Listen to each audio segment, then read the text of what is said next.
Hi all, it's me Jugar. അപ്പം ഇന്ന് നമ്മൾ ബാംഗ്ലൂരിലുള്ള ലാൽബാഗ് ബൊട്ടാനിക്കൽ ഗാർഡൻ വിസിറ്റ് ചെയ്യാനാണ് കേട്ടോ വന്നിട്ടുള്ളത്. ഇതിൻ്റെ എൻട്രൻസ് തന്നെയാണ് കേട്ടോ ഇതിൻ്റെ അട്രാക്ഷൻ എന്ന് പറയുന്നത്. അത്രയും മനോഹരമായിരുന്നു കാണാൻ. എൻട്രൻസിൻ്റെ സൈഡിലുള്ള ഫുട് പാത്ത് ആണ് കേട്ടോ ഇത്. ഒരു ടണൽ ഷേപ്പിൽ ചെടി കൊണ്ടാണ് ഇതിൻ്റെ റൂഫ് നിർമ്മിച്ചിട്ടുള്ളത്. ചെടികളുടെ വേര് മാത്രമാണ് നമ്മൾ ഈ താഴെ നോക്കുമ്പോൾ കാണുന്നത്. അതുകൊണ്ടാണ് നമുക്കൊരു ഡള്ള് ഫീൽ അടിക്കുന്നത് കേട്ടോ. പുറത്ത് നോക്കുകയാണെങ്കിൽ നമുക്ക് നല്ലൊരു ടണൽ ഷേപ്പിലുള്ള നല്ലൊരു അടിപൊളി ഗാർഡൻ കാണാൻ പറ്റും. ഇതിൻ്റെ ഉള്ളിൽ വരെ വണ്ടി പോകും കേട്ടോ. ഇവിടെയാണ് ഇതിൻ്റെ പാർക്കിംഗ് വരുന്നത്. നമ്മൾ നേരെ നോക്കുമ്പോൾ കാണുന്ന ആ വലിയ റോക്കാണ് കേട്ടോ ലാൽബാഗ് റോക്ക് എന്നറിയപ്പെടുന്നത്.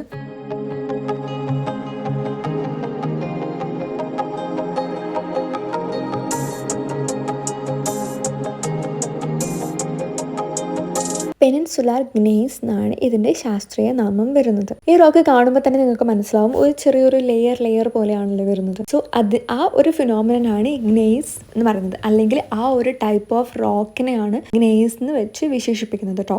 ഈ ഒരു റോക്കിന് ഏകദേശം 3000 മില്യൺ ഇയേഴ്സ് പഴക്കമുണ്ട് എന്നാണ് കേട്ടോ പറയുന്നത്. അതുപോലെ ഈ ഒരു ടെമ്പിൾ പോലെ ഇരിക്കുന്ന ഈ ഒരു സ്കൾപ്ചറിനെയാണ് കമ്പി ഗൗഡ ടവർ എന്ന് പറയുന്നത് കേട്ടോ.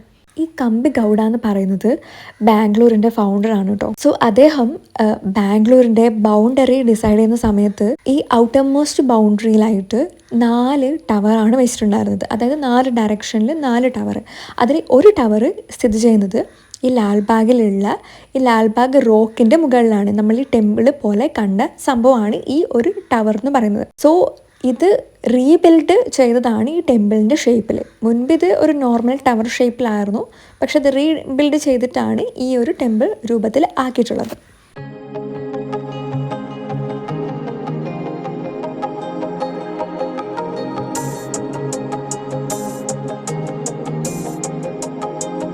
ഈ ഗാർഡൻ്റെ ഏകദേശം ഏരിയ വരുന്നത് 240 ഏക്കറാണ് കേട്ടോ. അതുകൊണ്ട് തന്നെ ഓരോരോ ജംഗ്ഷനിലും ഇതുപോലെ ഒരു വലിയൊരു മാപ്പ് പിടിപ്പിച്ചിട്ടുണ്ടാകും. ഇത് നോക്കി നമുക്ക് ഡിഫറെൻറ്റ് ലൊക്കേഷനിലേക്ക് പോകാവുന്നതാണ്.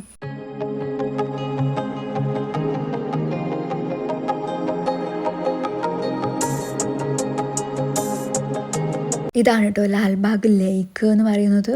ഇതിൽ ദൂരെ അവരൊരു വെള്ളച്ചാട്ടം പോലുള്ളൊരു സംഭവം ക്രിയേറ്റ് ചെയ്തിട്ടുണ്ട്. ഇത് ഒറിജിനലായിട്ട് എനിക്ക് തോന്നിയിട്ടില്ല, കാരണം ഒരു ആർട്ടിഫിഷ്യൽ ലുക്കായിരുന്നു അതിനുണ്ടായിരുന്നത്. But still it was looking so good.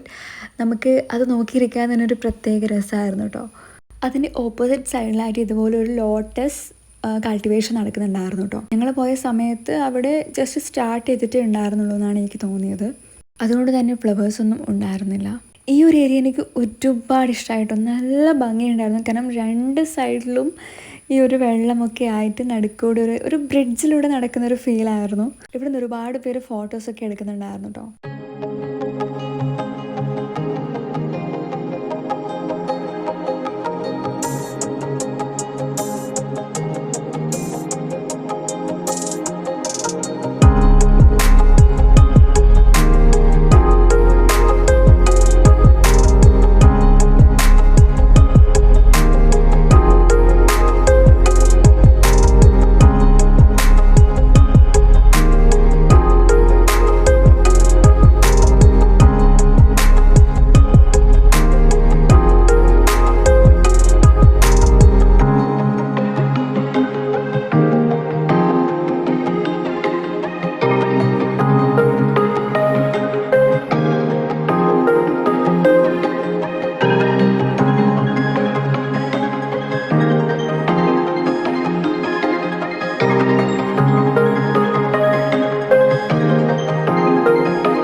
മറ്റൊരു പ്രത്യേകത എന്താണെന്ന് വെച്ച് കഴിഞ്ഞാൽ ഇവിടെ ഒരുപാട് വെറൈറ്റീസ് ഓഫ് മരങ്ങളുണ്ട്. അതിൽ കൂടുതലും 100 വർഷത്തിലും മുകളിൽ പഴക്കം ഉള്ളതാണ് കേട്ടോ. അതിൽ ഏറ്റവും പഴക്കമുള്ള മരം ആണ് കേട്ടോ നമ്മൾ ഈ കാണുന്നത്. ഇതിന് 200 വർഷം പഴക്കമുണ്ട് എന്നാണ് പറയുന്നത്. ഇവിടെ ഫോട്ടോഷൂട്ടിനൊക്കെ പറ്റി ഒരുപാട് സ്പോട്ട് ഉണ്ടായിരുന്നു കേട്ടോ. ഇതിൽ എല്ലാ പ്ലേസിലും ലൈക്ക് നോർമൽ സിമെൻറ്റ് കൊണ്ടൊക്കെ ചെയ്യുന്നതിന് പകരം ഇവർ കൂടുതലും ചെടി കൊണ്ട് തന്നെയാണ് ഓരോരോ സംഭവം ക്രിയേറ്റ് ചെയ്ത് വെച്ചിട്ടുള്ളത്.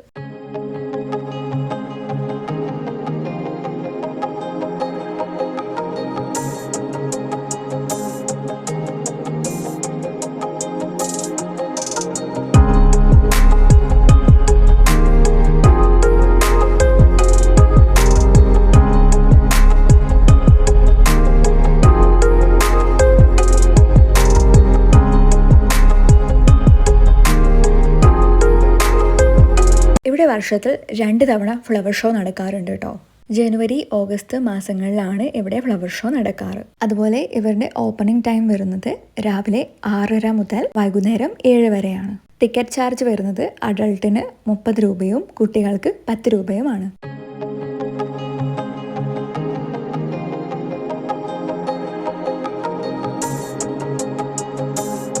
അപ്പോൾ ഇത്രയൊക്കെയുള്ളൂ കേട്ടോ ഇന്നത്തെ വീഡിയോ എല്ലാവർക്കും ഇഷ്ടമായിട്ടുണ്ടാകുമെന്ന് കരുതുന്നു.